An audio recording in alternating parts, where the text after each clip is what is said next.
Olá, hoje nós vamos estudar o livro de Joel. Uma vez que Joel não faz menção alguma a nenhum rei ou a eventos históricos que possam ser conectados a alguma data, a época e a duração da sua mensagem profética e do seu ministério não são conhecidos com certeza. Alguns acreditam que o ministério de Joel teve lugar depois que os exilados judeus que estavam na Babilônia retornaram a Jerusalém e reconstruíram o templo. Nesta época não havia rei em Judá e os mais proeminentes líderes espirituais eram sacerdotes. Outros acreditam que a mensagem de Joel ocorreu durante os primeiros dias do jovem rei Joás, que se tornou rei aos 7 anos de idade, permaneceu sob a autoridade do sumo sacerdote Joiada, enquanto o rei era menor de idade.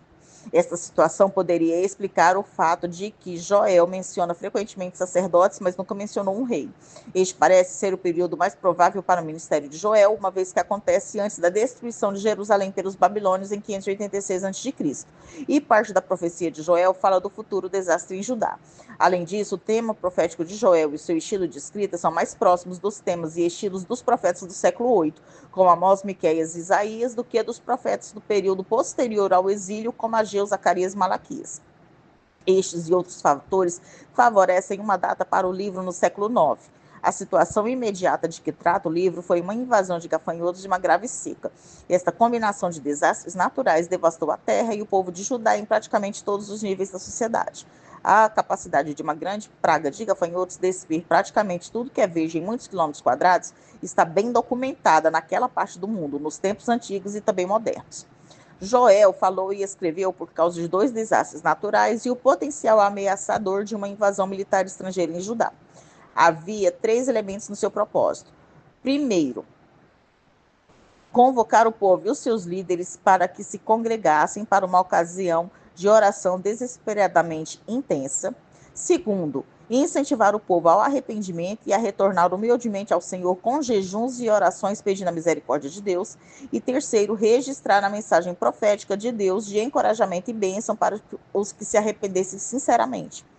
O livro de Joel pode ser dividido em 3 sessões. A primeira sessão é o capítulo 1, que descreve a devastação de Judá, quando uma grande invasão de gafanhotos sobreveio à vegetação nas vinhas, árvores e campos, impedindo seu crescimento e a continuidade de sua vida. Isso trouxe uma tremenda aflição ao povo. A sessão 2, que é o capítulo 2, registra a predição de um juiz ainda maior de Deus que viria do norte. Parece que isso aconteceria ou na forma de outra praga de gafanhotos ou uma invasão militar estrangeira. O profeta pediu que fosse soado um alarme em Sião, literalmente ou espiritualmente, como uma advertência e um sinal para que fosse reunida uma assembleia sagrada. A sessão final começa declarando que Deus teve piedade do seu povo quando viu o seu arrependimento sincero e a sua prontidão para segui-lo. O humilde arrependimento de Judá, juntamente com a grande misericórdia de Deus, define o cenário para as profecias de Joel a respeito do futuro. Essas profecias incluem promessas de restauração, o derramamento do Espírito Santo sobre toda a humanidade e os juízos de Deus no fim dos tempos e a sua salvação. O livro contém talvez a mais reveladora profecia do Antigo Testamento a respeito do derramamento do Espírito Santo sobre toda a humanidade no Pentecostes. Vários versículos de Joel contribuem poderosamente para a mensagem do Novo Testamento. A profecia a respeito da vinda do Espírito Santo em Joel 2, versículos 28 a 32, é citada especificamente por Pedro em sua mensagem durante a celebração dos Pentecostes pelos judeus, em Atos 2, versículos 16 a 21. Paulo também cita este mesmo versículo de Joel em Romanos 10, versículo 13. Os sinais apocalípticos dos céus que Joel profetizou que ocorreriam no fim dos tempos não apenas são citados por Pedro, mas também por Jesus em Mateus 24, versículo 29, e por João na ilha de Patmos em Apocalipse 6, versículos 12 a 14. Finalmente, a profecia de Joel sobre Deus julgando as nações no Vale de Josafá é explicada no livro do Apocalipse nas seguintes passagens: Apocalipse 14, versículos 18 a 20, Apocalipse 16, versículos 12 a 16, Apocalipse 19, versículos 19 a 21, Apocalipse 20, versículos 7 a 9. Há dimensões atuais e também futuras para todas essas referências do Novo Testamento à profecia de Joel. Os dons do Espírito que começaram a fluir no povo de Deus no Pentecostes ainda estão disponíveis hoje para os seguidores de Cristo. Além disso, os versículos imediatamente anteriores à profecia de Joel a respeito do Espírito Santo e os imediatamente posteriores indicam que o derramamento do Espírito Santo inclui a chuva inicial do Espírito no Pentecostes, bem como um derramamento final do Espírito sobre toda a humanidade nos últimos dias. Agora nós vamos estudar o capítulo 1. Versículo 1 do capítulo 1. Petuel significa amável para com Deus, e essa menção só ocorre aqui em toda a Bíblia. Versículos 2 a 3. Joel se dirigiu tanto aos idosos como aos moradores da terra com uma pergunta para capturar a atenção deles. Uma rara praga de gafanhotos havia chegado à região. Ela era tão incomum que serviu como advertência para dois eventos futuros, uma guerra futura e o dia do Senhor. Versículo 4. Sob as condições adequadas, esse tipo de inseto viaja em grandes nuvens e devasta toda a vida vegetal em seu caminho. Joel provavelmente usa os termos cortador, migrador, devorador e destruidor como nomes para um tipo apenas de gafanhoto, talvez em nuvens sucessivas em vez de 4 tipos diferentes, a fim de enfatizar a totalidade da destruição. Muitos acreditam que isso se refere a uma verdadeira praga de gafanhotos ou que estava por acontecer sobre a terra. Outra opinião é que os gafanhotos simbolizam um exército de inimigos invasores. Em ambos os casos, representam a devastação. Versículo 5. Joel se dirigiu a um terceiro grupo, os bêbados. Seu torpor, causado pelo vinho, impedia que eles percebessem o que estava acontecendo ao seu redor. Agora, sem o vinho, eles estavam sóbrios e enfrentavam a devastação. Versículos 6 e 7. A vide e a figueira eram duas das principais culturas agrícolas. Elas foram danificadas por guerras ou pragas, impactando a provisão de alimentos e a economia. Versículo 8. Tais quais os beberrões, os líderes religiosos deveriam lamentar como a jovem viúva lamenta a morte de seu jovem esposo, em que ela troca o fino tecido do seu vestido de noiva e a alegria de uma festa de casamento por um tecido grosseiro de pano de saco pelo lamento de um canto fúnebre. Versículo 9. Os sacerdotes lamentavam o fato de ter sido cortada a oferta não apenas porque o templo ficaria sem sacrifícios, mas também porque eles ficariam sem a porção de alimento que eles tiravam dessas ofertas. Altares vazios também significavam estômagos vazios. Versículos 10 a 12. Os trabalhadores do campo deviam lamentar e chorar porque a economia agrícola estava arruinada. As plantações que sustentavam homens e animais se foram. Até as árvores frutíferas foram destruídas. A fome era iminente. Versículos 13 e 14. Os sacerdotes deveriam fazer a convocação para um jejum público, de maneira que toda a nação pudesse se arrepender e suplicar ao Senhor para que perdoasse seus pecados e restaurasse sua sorte. Eles foram admoestados a promulgar um jejum para demonstrar seu caráter urgente e sagrado. Toda a assembleia devia se reunir e clamar ao Senhor, uma expressão de sua culpa coletiva diante de Deus. Versículos 15 a 20. O povo se reuniu no templo para uma lamentação comunitária. O principal do tema do livro é o dia do Senhor, e o povo estava aterrorizado ao considerar esse dia futuro.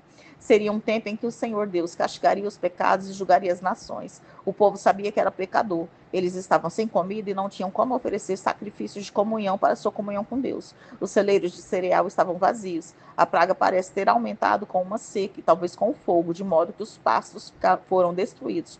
Até as ovelhas que podiam sobreviver em terra estéril estavam sofrendo. Os animais domésticos e selvagens também se uniam ao povo, bramando ao Senhor Deus, que controla os elementos. Sem água, a morte em breve viria para homens e animais.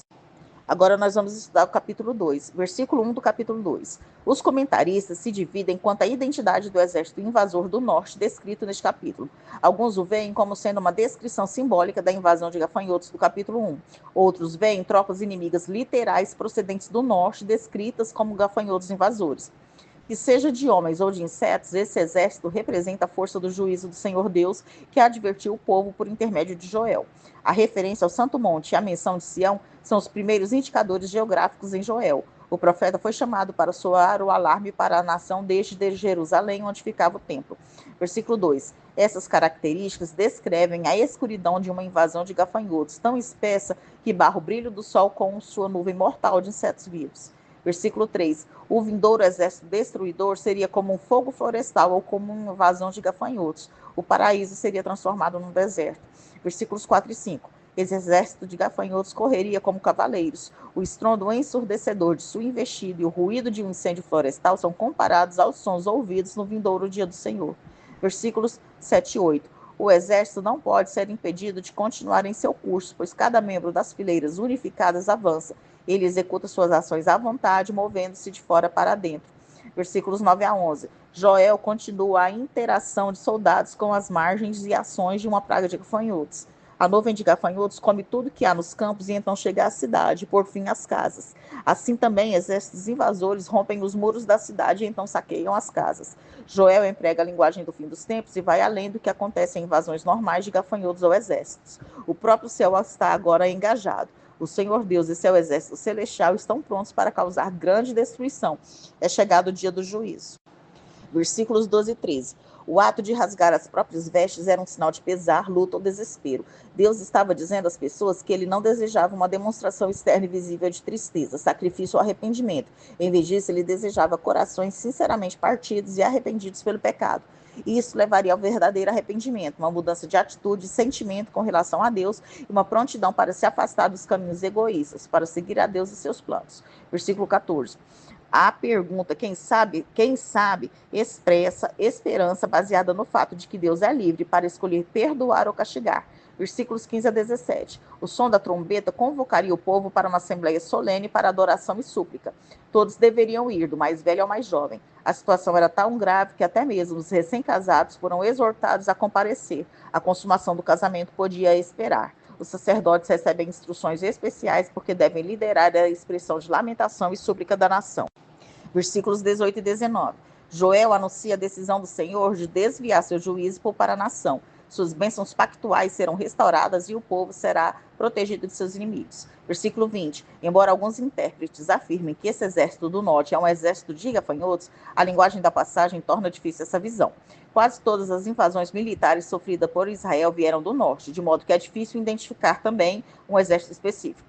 A melhor abordagem é interpretar o inimigo do norte como sendo uma referência ao ataque das nações contra o povo de Deus no final dos tempos. Versículo 21 e 22. A destruição causada pela invasão de gafanhotos ou pelo exército invasor é agora revertida. Tanto a terra como os animais tomarão parte na salvação do povo de Deus. Bênçãos pactuais serão restauradas à terra.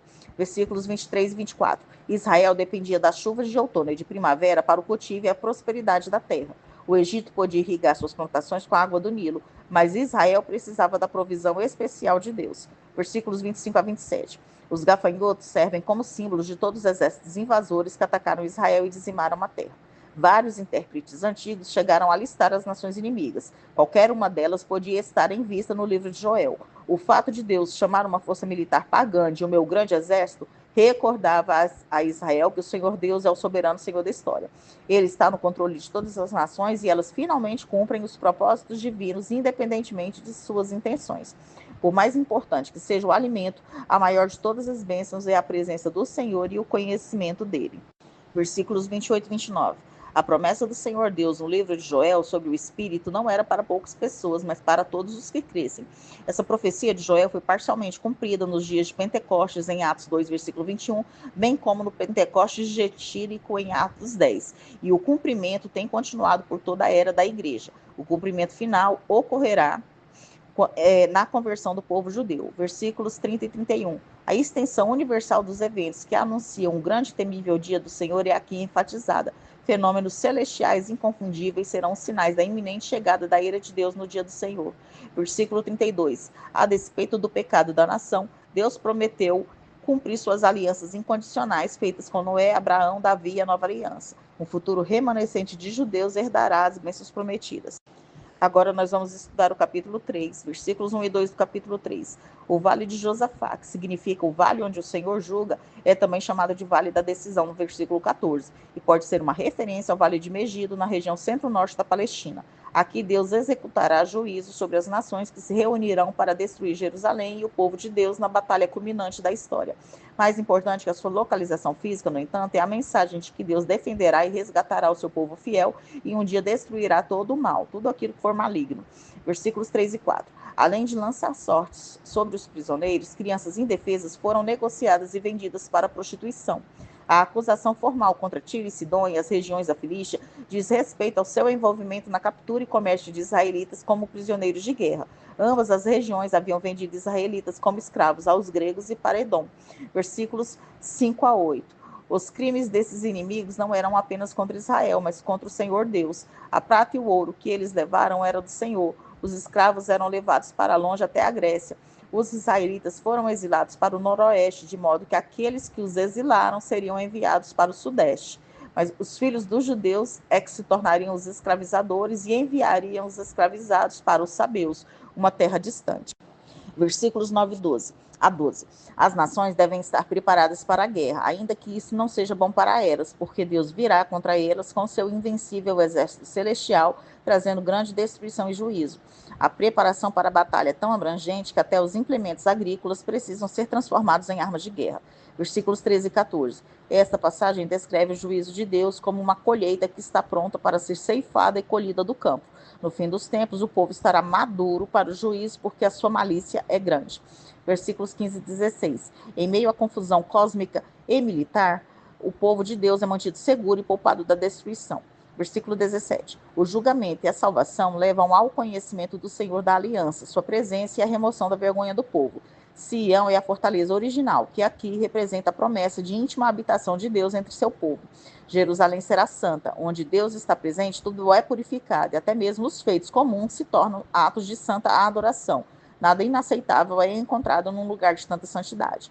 Versículo 18. O templo em si será a fonte de onde flui a vida, que irá regar até mesmo o vale seco e infrutífero onde as acácias crescem. Versículo 19. O Egito e Edom estavam entre os inimigos mais persistentes de Israel. Representavam todas as nações hostis ao povo de Deus. A promessa divina de que seriam destruídos também representa uma promessa de que todo o mal do mundo um dia será destruído. Versículos 20 e 21. Judá e Jerusalém serão abençoadas e a elas é prometido habitar na terra perpetuamente. A de residência do Senhor em Sião coincide com a de seu povo, vivendo com segurança sem fim. Nós terminamos aqui o estudo do livro de Joel.